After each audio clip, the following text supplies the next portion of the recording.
नमस्कार प्रिय मित्रों, मैं ज्योतिषकार कमल आप सबका हार्दिक अभिनंदन करता हूं आपके अपने इस प्यारे यूट्यूब चैनल एस्ट्रो कमल में। और दोस्तों, आज हम बात करेंगे एक ऐसी उच्च कोटि की साधना के बारे में जो साधना बड़ी ही सरल है, और जितनी सरल है उतनी ही चमत्कारी है। भारत में, हमारे देश में पीरों की साधना शुरू से चली आती है। पीर, वीर, जिन, जन्नात, भूत, प्रेत, पिशाच, डाकिनी, साकिनी, बेताल, यक्ष, नाग, किन्नर, गंधर्व, कितनी ही साधनाओं का जनक हमारा देश रहा है।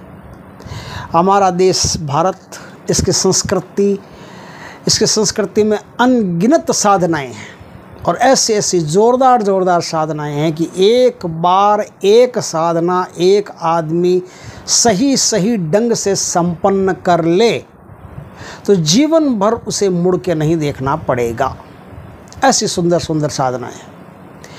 ऐसी साधनाओं के क्रम में पीरों की साधनाएं भी हमारे ही देश में पैदा हुई है। आप आश्चर्य मत करना कि ये कहीं और की है।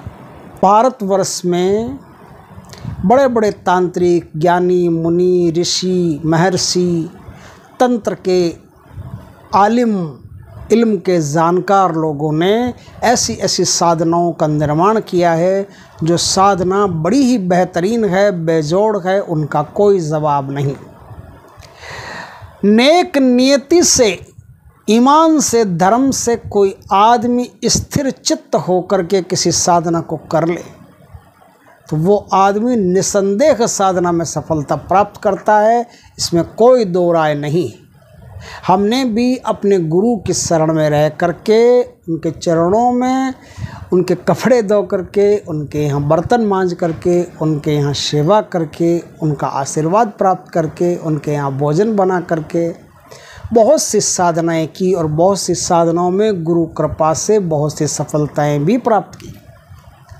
आप भी यदि सफलता प्राप्त करना चाहते हो तो आज मैं एक बहुत ही सरल साधना दे रहा हूँ। आराम से उसमें सफलता प्राप्त कर सकते हो, और दूसरों का भी संकट काट सकते हो, खुद का भी संकट काट सकते हो। जो साधना आज मैं दे रहा हूँ वो बोल्डी के एक ऐसे पीर की साधना है जो चिलम पर चलती है। चिलम समझ गए? और राजस्थान में रहते हैं। चिलम का हमें तो अच्छा अभ्यास है, आपको है नहीं, पता नहीं। एक मिट्टी की बनी हुई चिलम आती है, उसमें तंबाकू भरते हैं। तंबाकू भर करके, कुछ तो उसमें गांजा सुल्फा भी भरते हैं, तंबाकू भरते हैं। तंबाकू भर के उसके ऊपर आग, जो अंगारा होता है वो रखते हैं। अंगारा रख करके ऐसे पकड़ करके सुट्टा, शंकर भगवान का एक फ़ोटो है ना जिसमें ऐसे सुट्टा खींचते हैं, सुट्टा मारते हैं, दम मारो दम। तो वो सुट्टा वाली चिलम आप कहीं से बाज़ार से ला करके उस पर वो साधना होती है। कैसे होती है साधना, आज हम इसका जिक्र करते हैं। चिलम, आप थोड़ा सा 2, 4, 5 चिलम लेकर के आ जाइए, और कोई ज़्यादा इसमें खर्चे वाली बात नहीं है। आराम से साधना को आप संपन्न कर सकते हैं। देखिए कितनी ज़ोरदार साधना है।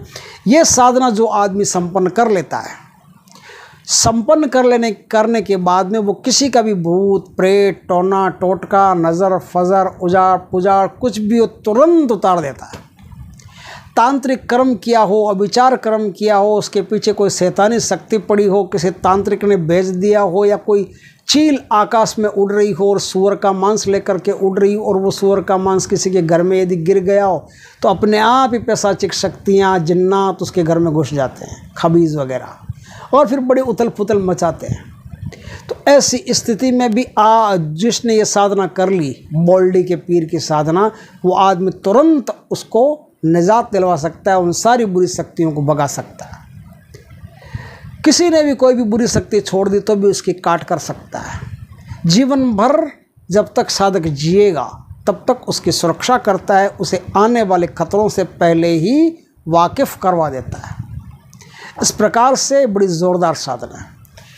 साधक के जीवन में यदि गरीबी हो तो उसकी गरीबी नष्ट करने के सारे उपाय बता देता है, या फिर खुद कर देता है। ज़मीन में धन हो तो भी बता सकता है, और सट्टे का नंबर हो तो भी बता सकता है। ये उसकी मर्ज़ी पर डिपेंड करता है, आप फोर्स नहीं कर सकते। पूछ लो, बता दे तो बता दे, ना बताए तो ना बताए, लेकिन आपके उन्नति के रास्ते ज़रूर बता देगा। इस प्रकार से बड़ी ज़ोरदार साधना है। इस साधना को किया कैसे जाता है, इस पर थोड़ी सी चर्चा करते हैं। चर्चा यह है दोस्तों कि नौचंदी जुमेरात उसके एक दिन पहले बुधवार के दिन आप किसी जागृत उस पे मज़ार पे जाइए। मज़ार पे जा कर के पान ले जाइए। एक पान के ऊपर 2 लौंग रखिए, 2 इलायची रखिए, बतासे रखिए, खील रखिए। कील नहीं, चुभने वाली खील। खील बतासे होते हैं ना, तो दीपावली पर या बांटे जाते हैं ऐसे, वो खील रखिए। ये रख करके आप मज़ार पर वो सजदा दीजिए, फातिया दीजिए। फातिया दे करके फिर सजदा कीजिए। 2 अगरबत्ती जलाइए, गुलाब की अगरबत्ती जला करके वहाँ ये प्रार्थना कीजिए कि हे मज़ार में सो रहे देवता, उनको क्या कहते हैं, पीर साहब, हे पीर साहब, मैं बोल्डी के पीर साहब की साधना करने जा रहा हूँ, मुझ पर रहमत करें, कृपा करें और मुझे ये साधना में सफलता प्रदान करें। अगर मुझे ये साधना में सफलता आप प्रदान करते हैं तो मैं वचन देता हूँ, मैं वादा करता हूँ आपको फिर वही फातिया ला करके चढ़ाऊँगा। ऐसा आप बोलते हैं। ऐसा बोल करके अब अपने घर चले जाएं, आराम से दूसरे काम करें। दूसरे दिन जो नौचंदी जुम्मेरात आती है, गुरुवार की रात नहीं, बुधवार की रात, उसको ही नौचंदी जुम्मेरात कहते हैं। क्योंकि मुसलमानों में क्या होता है, इस्लाम में क्या होता है कि जो रात आती है ना, वो अगले दिन की गिनी जाती है। अपने सनातन का जो पंचांग है उसमें क्या होता है कि आज जो दिन है उसी की रात गिनी जाएगी। लेकिन मुसलमानों में ऐसा नहीं है। मुसलमानों में रात को जैसे शाम हो गई, शाम ढल गई, उसके बाद में जो रात आएगी वो अगले दिन की रात मानी जाएगी। तो जैसे अगर बुधवार को आप ये साधना बुधवार की रात को करते हो तो वो रात गुरुवार की मानी जाएगी। तो उसको नौचंदी जुम्मेरात कहते हैं। उस नौचंदी जुम्मेरात के दिन आपको साधना करनी है। रात 10 बजे के बाद में कभी भी आपको एक ऐसी बोल्डी समझते हैं ना, जिसके बोर होते हैं, बेरी का पेड़, इमली का बूटा, बेरी का पेड़, वो बेरी का जो पेड़ होता है ना, उसे बोल्डी कहते हैं। बोल्डी राजस्थान में उसे देहात में बोल्डी के नाम से जाना जाता है। वो बेरी का पेड़ आपको ढूंढना है। बेरी का पेड़ आपने ढूंढ लिया। पेड़ ऐसा ढूंढना है जिसके आसपास कोई पेड़ नहीं हो, वो एक ही पेड़ हो। ऐसा कोई बोल्डी का पेड़ आप ढूंढ लीजिए। उस पेड़ के नीचे ले जा करके पहले तो आपको क्या करना है, पहले तो प्रणाम करना, जिसे सजदा कहते हैं, प्रणाम करना है। मगरिब बोलते हैं। मगरिब दिशा में अपना मुंह करके, पश्चिम दिशा में सफ़ेद कपड़े पहन करके, और कपड़े भी एकदम ढीले ढाले होने चाहिए, और सर पे सुलेमानी सफ़ेद टोपी लगा करके, और आप अब चिलम ले करके जाएंगे वहाँ उस बोल्डी के पास जा करके पश्चिम दिशा में मुंह रख करके एक चादर बिछा लेना अपनी, और उस बोल्डी के पास जा करके आप पीर साहब से कहेंगे कि हे बोल्डी के पीर साहब, मैं आपके लिए चिलम लाया हूँ, चिलम को स्वीकार करो, मेरा फातिया स्वीकार करो। यही फातिया होता है उनका, मेरा फातिया स्वीकार करो। तो ऐसा बोल करके वो चिलम इस प्रकार से रोपित कर दें, या कोई स्टैंड बना लें, या कैसे करते हैं वो उसके साथ चिपका के रख दें, बोल्डी के पास कैसे भी कर दें, वो चिलम वहाँ चिपका के रख दें, और 333 बार एक मंत्र का आप वहाँ बैठ करके जाप करें। जाप आपको वज्रासन में बैठ करके करना है। आपके पास हरे हकीकी या सफ़ेद हकीकी की माला हो तो उस माला से करना है। माला सिद्ध होनी चाहिए। उस सिद्ध माला से ही आप जाप करेंगे तो जाप आपका काम करेगा। सिद्ध माला का मतलब क्या होता है? सिद्ध माला का मतलब ये होता है कि जो गुरु होता है वो इस माला को व्यक्ति विशेष के नाम से सिद्ध करता है। ऐसे नहीं कि यूट्यूब पर मान लो जैसे अब आते हैं सिद्ध करने, ये सामग्री ले लो उसमें माला आपके नाम की सिद्ध माला, ऐसी कोई सिद्ध माला नहीं। सिद्ध माला उसे कहते हैं कि आपके पर्टिकुलर नाम से, नाम, जाति, कुल, गोत्र, माता पिता का नाम पूरा जैसे संकल्प में बोलते हैं वो सब लेकर के फिर आपकी उस माला को चैतन्य किया जाता है। 3-4 दिन लगते हैं उस काम को करने में। वो माला बड़ी शक्तिशाली माला होती है। उस माला को गले में पहनने से किसी प्रकार की दुर्घटना नहीं हो सकती, किसी प्रकार का घाटा नहीं हो सकता, किसी प्रकार की बीमारी नहीं हो सकती, किसी प्रकार की फटकार नहीं लग सकती, और कई प्रकार से वो माला सुरक्षा करती है। ऐसी ही सिद्ध माला, उस सिद्ध माला से आप बोल्डी के पीर साहब के लिए 333 मंत्रों का जाप करेंगे। सफ़ेद हकीक की माला से 333 मंत्रों का आप जाप करेंगे। 333 मंत्रों का जाप करके अब आप अपने घर आ जाए। जाप करने जाने से पहले एक बात मत भूलना, एक बात ये नहीं भूलना कि आपको आपका शरीर कीलन करके जाना है।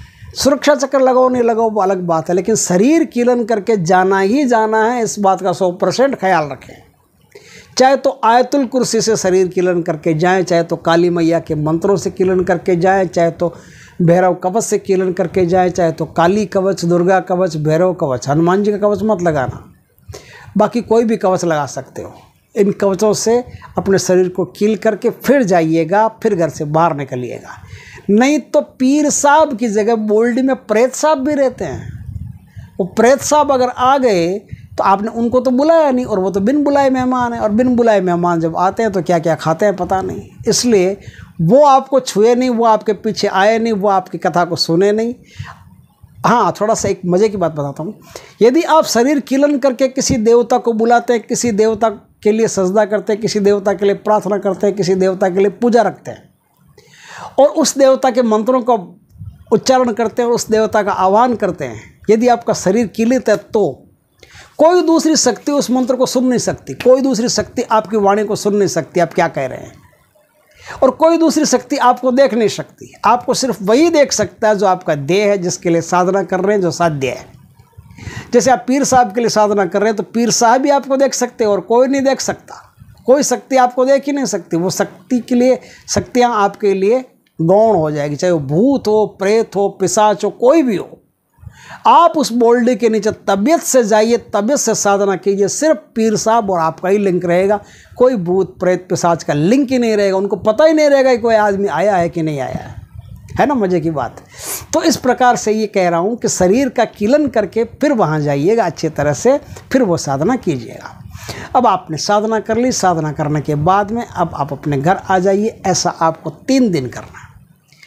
तीसरे दिन जब आप करोगे तो चिलम में क्या होता है, मैंने कहा ना, वो अंगारा रखते हैं, अंगारा रख करके फिर ऐसे पकड़ते हैं, ऐसे पकड़ के छुट्टा मारते हैं, समझ गए बात।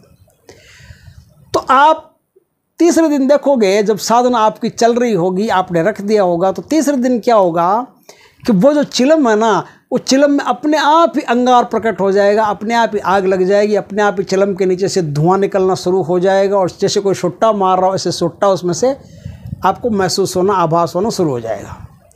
ये आभास होना शुरू हो जाए, समझ लेना पीर साहब आ गए, अब छुट्टा मार रहे हैं। अगले दिन आपको क्या करना है, अगले दिन चौथे दिन आपको ये करना है कि वो चिलम आपको अब बोल्डी के पास नहीं रखनी है, अपनी जेब में रखनी है, अपने पास में रखनी है, अपने बैग में रखनी है, अपने थैले में रखनी है, जहाँ बैठे हो वहाँ रखनी है, कहीं भी रखो, बोल्डी के पास नहीं रखनी है, और साधना करनी है।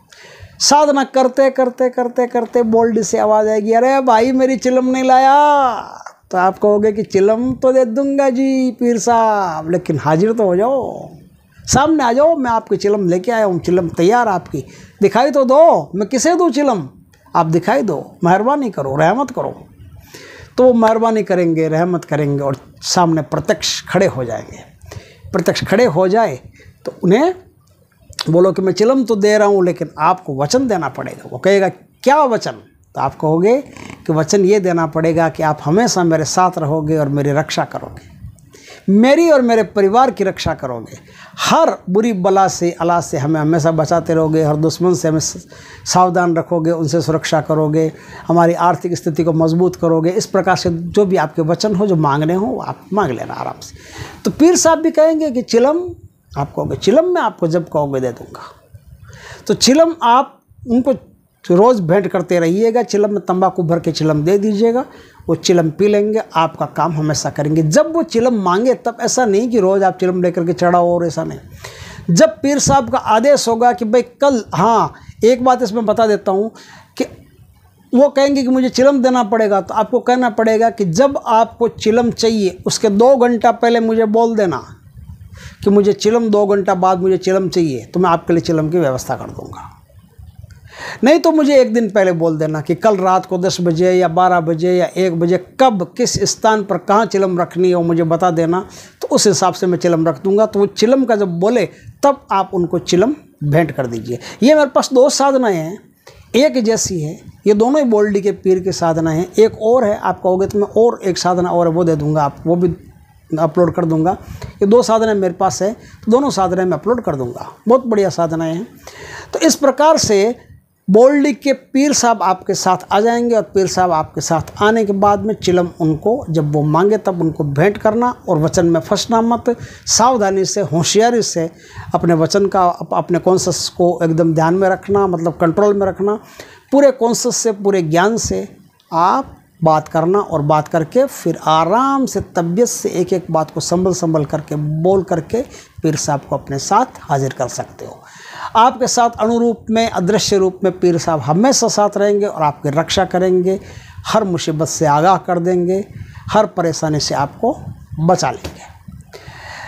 इसमें जो मंत्र काम आएगा वो मंत्र हम आपको बताते हैं। ये मंत्र ध्यान से सुनिए, आराम से लिखिए और ध्यान से एक एक शब्द का ध्यान से उच्चारण करके फिर इस मंत्र का आप प्रयोग कीजिए। मंत्र यह है दोस्तों, बिस्मिल्लाहिर्रहमानिर्रहीम।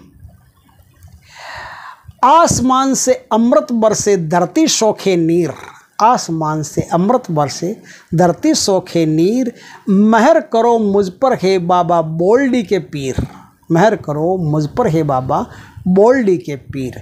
दुहाई 1,88,000 पीर पैगंबरों की, दुहाई हज़रत सुलेमान पैगंबर के आला तख्त की। यह मंत्र है। यह मंत्र बोल दिया, इस मंत्र से आप साधना करोगे, साधना करके आप बोल्डी के पीर को हाजिर करोगे और जगत कल्याण के कार्य करोगे। कभी किसी का बुरा नहीं करोगे। पीर साहब को बुरा बोलते ही ध्यान रखना वो नाराज़ हो जाते हैं। किसी का बुरा नहीं करते, हमेशा आपका अच्छा करना। यार दूसरे के बुरे से आपको क्या भाड़ में या दूसरे से क्या मतलब, आपको खुद का अच्छा करो, दूसरे से क्या लेना देना है। तो अच्छा काम करो, दूसरों के लिए भी अगर कर सकते हो तो अच्छा काम करो, खुद के लिए भी कर सकते हो तो अच्छा काम करो। बहुत बढ़िया साधना है, अच्छी साधना है, कोई ख़तरा भी इसमें खास है नहीं। बस बोल्डी के पास जाओ, इसमें शरीर कीलन करके चले जाना, है ना। इस प्रकार से बढ़िया साधनाएं करके जीवन में अच्छे फल पाओ, अच्छे काम करो। और वीडियो अगर आपको अच्छा लगा हो तो लाइक करो, कमेंट करो, शेयर करो। और यदि पहली बार हमारे चैनल पर आए, चैनल को सब्सक्राइब करो, पास में जो बेल आइकन का बटन है वो दबा दो, ताकि हमारे ज्ञानवर्धक जानकारीपूर्ण वीडियो सबसे पहले आपके पास आ सके। जय श्री कृष्ण दोस्तों।